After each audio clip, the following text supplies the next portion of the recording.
Welcome to the instructions video for the Laser Power Density Interactive Calculator. This tool helps you calculate the irradiance or intensity of a laser beam based on its power output and beam dimensions.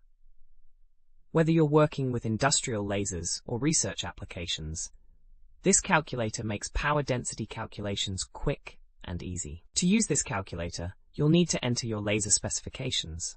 Start by inputting the laser power in watts into the power field. Next, enter either the beam diameter or beam radius, depending on your measurement.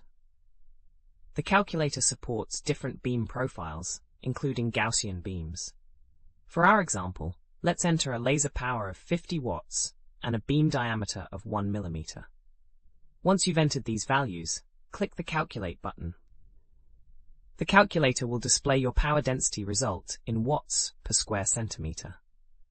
This tells you the intensity of energy concentrated in your beam area, which is crucial for determining cutting thresholds, safety classifications, and material interaction parameters. We have thousands of other free engineering calculators on our website. Head over and check them out.